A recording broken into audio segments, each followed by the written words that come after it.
अस्सलाम वालेकुम रहमतुल्लाहि व बरकातहू। मैं पहले ही साफ तौर पे बताना देना चाहता हूं कि हम वक्फ बिल जो बीजेपी और उसके दोस्तों ने पास करवाया है, जो जुल्म और जबरदस्ती का नमूना है, उसका विरोध करने के लिए हम एक हुए। मैं मायूस हूं कि कुर्सियां खाली है। कोई भी लड़ाई ऐसी लड़ाई नहीं जा सकती। जब तक आप साथ नहीं दोगे तब तक ये लड़ाई किस काम की, और ये लड़ाई है किसके लिए, मुझे नहीं मालूम किताबों में क्या लिखा है, पर मैं एक सवाल पूछना चाहता हूं, कब्रिस्तान के लिए जमीन कहां से लाओगे? मस्जिदों के लिए जमीन कहां से लाओगे? ये सरकार यही चाहती है कि तुम घटने पे आ जाओ। कब्रिस्तान चाहिए, जाओ कलेक्टर के पास, घुटने के बल खड़े रहो, मांगो उसके पास कब्रिस्तान दो भाई, कब्रिस्तान दो, देगा गवर्नमेंट। और अगर नहीं देना है तो जैसे अदानी को यतीम खाने की जमीन दे दी, एक बड़े रास्ते पे, याद है ना तुमको? देखो कुछ गलतियां हमारी भी हुई है। मैं वक्फ का मिनिस्टर था, मैं माइनॉरिटी का मिनिस्टर था। क्यों अमीन भाई, याद है ना आपको? मेरे पास एक फाइल आई, देखो मैं हक से बात कर सकता हूं कि मैंने काम किया है। वो फाइल नागपाड़े के अहम जमीन की थी। सब बताऊंगा अमीन भाई, सब बताऊंगा, क्योंकि मैंने किया है। मैंने फाइल पढ़ी तो मेरे दिमाग में आया कि वक्फ क्या है। जहां तक मेरी सोच है, वक्फ ये दान है, दान, चैरिटी है। और एक बार तुमने दान कर दिया तो वापस लेने का हक तो तुमको किसी को भी नहीं है। जैसे महाभारत में है कि कर्ण को बचाने के लिए भगवान ने उसको कुंडल दिया था यहां पे, तो उसके शरीर को कोई छेद नहीं सकता था, तो भगवान ने खुद जाके उसको दान मांगा कि तेरे कुंडल दे दे, तो उसने कुंडल निकाल के दे दिए, वापस नहीं ले सका और मौत को बुलावा दे दिया। तो दान एक ऐसी चीज है जो दी जाती है, वापस नहीं ली जाती। जब हमारे पुरखों ने कोई जमीन अपने दिल से मुसलमानों के लिए, इस्लाम के लिए, धर्म के लिए दी है तो दी है। तो मैंने ये सोची, वो फाइल पे लिख दिया कि once a Waqf always a वक्फ। वो जमीन किसकी थी? वो जमीन का किसका झगड़ा चालू था? अमीन भाई को मालूम है। उस पे ही, उस जमीन पे ही मोइन मियां साहब का अदारा है, जो मुसन्नी मियां एक जमाने में वहां बैठे करते थे। मैंने बोला ये जमीन कमर्शियल यूज में नहीं आ सकती, ये वक्फ की जमीन है। और बाद में जब मैं वहां घूमने गया तो वहां, अमीन भाई अगर मैं गलत हूं तो कम से कम 7 मजार है, 12 मजार है। तो हमारे हाथ से गलतियां हुई, उस गलतियों की सजा आने वाले नस्ल को नहीं मिलनी चाहिए। तुमको कानून बनाना है, बनाओ, लेकिन ये कानून बनाओ कि वक्फ की जमीन जो भी बेचेगा वो जेल में जाएगा। लेकिन ये कानून मत बनाओ कि सरकार वक्फ की जमीन बेचेगी, वो तुम्हारे बाप की जमीन नहीं, हमारे पुरखों की। और ये हिंदू मुसलमान का कुछ लेना देना नहीं है इसमें।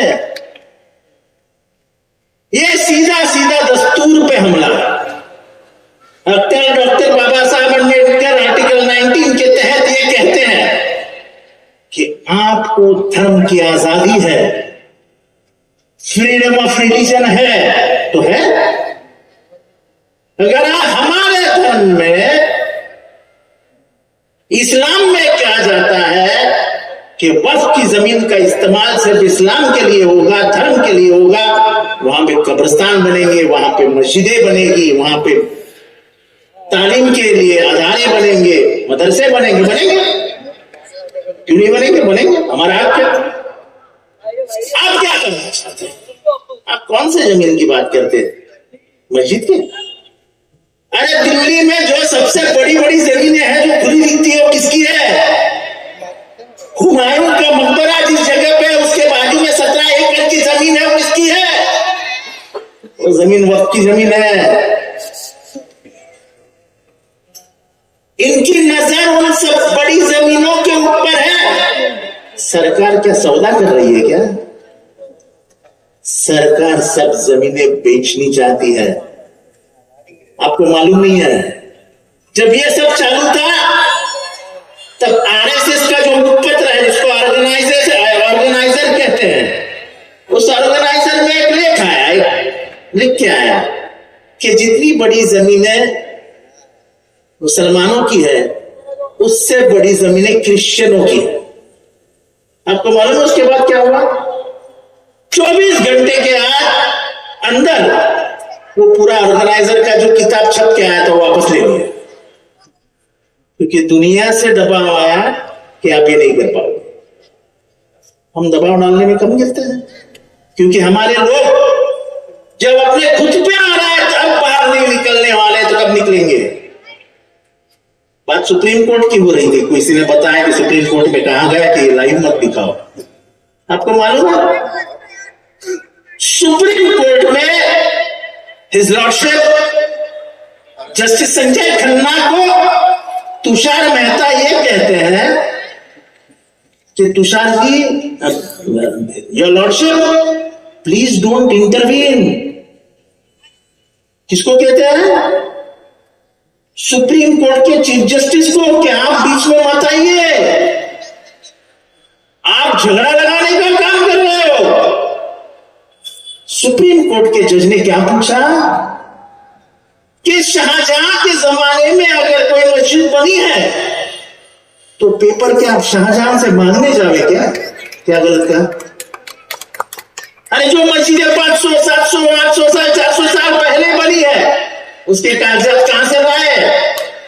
कहां से उसका लीज एग्रीमेंट लाए? और इसीलिए ये लड़ाई जितनी समझते हैं उतनी आसान नहीं है। मुझे मालूम नहीं सुप्रीम कोर्ट क्या करेगी, लेकिन मैं एक नमूना बताता हूं। आपने निशिकांत दुबे का नाम सुना है? सुना है क्या? बीजेपी की जो स्विच लोकसभा में लगता है उसका नाम है निशिकांत दुबे। अमीन भाई, रईस भाई, उसने क्या कहा मालूम? उसने कहा कि संजीव खन्ना, यानी चीफ जस्टिस के बारे में वो कहता है कि संजीव खन्ना जो बयान ऊपर बैठ के कर रहे हैं, इस देश में वो सिविल वॉर लगाना चाहते हैं। मैं इस बात को ये नहीं कहता हूं कि उनके दिल में क्या था, लेकिन उनके दिमाग में ये जरूर था कि सुप्रीम कोर्ट वैसी ही चाल चलनी चाहिए जैसे सरकार को चलनी है। तो वह सुप्रीम कोर्ट का एक हक है जिसको हम जुडिशियल रिव्यू कहते हैं। लोकसभा में पारित हुई कोई भी चीज सुप्रीम कोर्ट रिव्यू कर सकती है, तो सुप्रीम कोर्ट कर रही है। आप उनको प्रेशर क्यों डाल रहे हो कि तुम हमारी ही चाल चलो? तो ये जो कानून आ रहा है ये कोई इस्लाम के खिलाफ है, लेकिन ये कानून डॉक्टर बाबा साहब अंबेडकर के दस्तूर के खिलाफ है। लड़ाई दस्तूर बचाने की है और हम दस्तूर बचाने निकली है। चलो हम साथ मिलके एक होके चले। हम दस्तूर